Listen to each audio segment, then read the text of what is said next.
তুরস্কের আধুনিক কবি নজিম হিকমত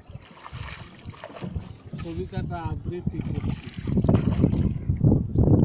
প্রিয়তমা আমার, তোমার শেষ চিঠিতে তুমি লিখেছ, মাথা আমার ব্যথায় ছিঁড়ে যাচ্ছে, দিশেহারা আমার হৃদয়। তুমি লিখেছ, ওরা যদি তোমাকে ফাঁসি দেই, তোমাকে যদি হারাই, আমি বাঁচব না। তুমি বেঁচে থাকবে প্রিয়তমা বধূ আমার, আমার স্মৃতিকাল ধোয়ার মতো হয় মিলিয়ে যাবে। তুমি বেঁচে থাকবে আমার হৃদয়ে রক্তকেশী ভগিনী। ৩০০ শতাব্দীতে খুব বেশি হলে ১ বছর মানুষের শোকের আয়ু। মৃত্যু দড়ির একদিকে লম্বা হয়ে ঝুলবে শরীর, আমার কাম্য নেই সেই মৃত্যু। কিন্তু প্রিয়তমা আমার, তুমি যেন জল্লাদের লোমশ হাত, কখনো যদি ওরা আমার গলায় ফাঁসির দড়ি পড়ায়, ওরা বুঝবে নাজিমের নীল চোখে ভয়। অন্তিম উষার অস্পৃতালয় আমি দেখবো আমার বন্ধুদের, কবরে যাবে শুধু আমার সমাপ্ত গানের বেদনা। বধূ আমার, তুমি আমার কোমল প্রাণ মৌমাছি, চোখ তোমার মধুর চেয়েও মিষ্টি। কেন আমি তোমাকে লিখতে গেলাম, ওরা আমাকে ফাঁসি দিতে চাই, কেন লিখতে গেলাম?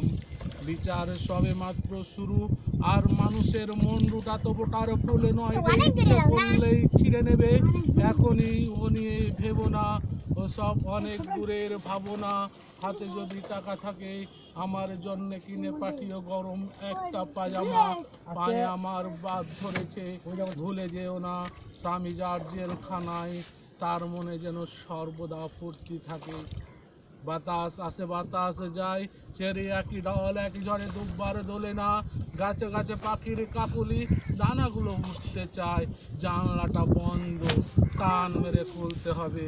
আমি তোমাকে চাই, তোমার মতোই রমণী হোক জীবন, আমার বন্ধু ঠিক আমার প্রিয়তমার মতো।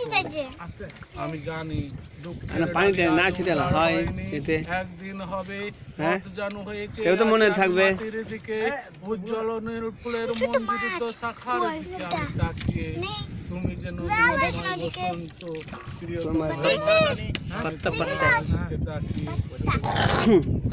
মাটিতে পিঠ রেখে আমি আকাশটাকে দেখি, তুমি যেন মধুমাস, তুমি আকাশ, আমি ভিডিও করছি ভিডিও। প্রিয়তমা আমি জ্বালিয়েছিলাম আগুন, এই আমি স্পর্শ করছি সেই আগুন। নক্ষত্রের নিচে জ্বালা অগ্নিকুণ্ডের মতো তুমি আমার প্রিয়তমা, আমি তোমাকে স্পর্শ করছি। মানুষকে জড়িয়ে আমার বাঁচা, মানুষের জন্য আমার ভালোবাসা। আমি ভালোবাসি গতির তরঙ্গে ভাসতে, ভালোবাসি ভাবতে। না না ওদিকে শুদ্ধ হয়েছে, পাগলাটা না। আর সেই সংগ্রামের ওদিকে রোড শুদ্ধ হয়েছে, মানুষের আসনে তুমি আসি, রোড শুদ্ধ হয়েছে। তোমা আমার, আমি তোমাকে ভালোবাসি। রাত এখন ৯টা, ঘন্টা বেজে গেছে ঘুমটিতে, ছেলের দরজা তালা বন্ধ হবে এখনই। এবার যেন জেলখানায় একটু বেশি দিন কাটলো, ৮টা বছর। বাঁচার মধ্যে থাকে অনেক আশা প্রিয়তমা, তোমাকে ভালোবাসার মতো একাগ্রই বেঁচে থাকা কি মধুর। কত আশাই না তোমার এই রঙিন স্মৃতি, কিন্তু আমি আর আশাই তুষ্ট নয়। আমি আর শুনতে চাই না গান, আমার নিজের গান এবার আমি গাইবো।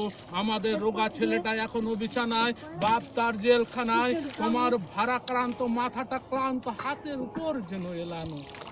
আমরা আর আমাদের এই পৃথিবী একই সূচাগ্রে দাঁড়িয়ে, দুঃসময় থেকে সুসময়ে মানুষ একদিন পৌঁছে দেবে মানুষকে। আমাদের ছেলেটা নিরাময় হয়ে উঠবে, বাপ তার খালাস পাবে জেল থেকে, তোমার সোনালি চোখে উপচে পড়বে হাসি। আমরা আর আমাদের এই পৃথিবী একই সূচাগ্রে দাঁড়িয়ে।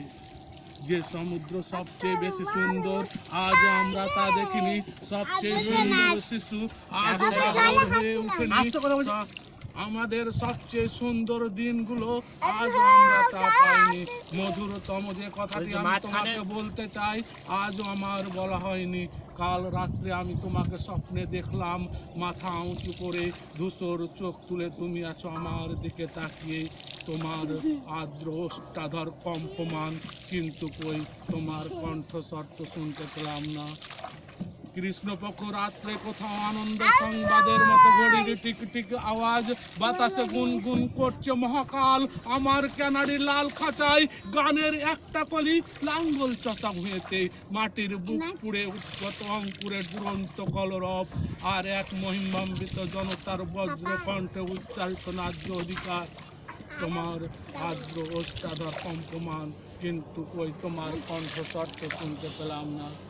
আশাভঙ্গের অভিশাপ নিয়ে আমি জেগে উঠলাম, ঘুমিয়ে পড়েছিলাম বইয়েতে মুখ রেখে।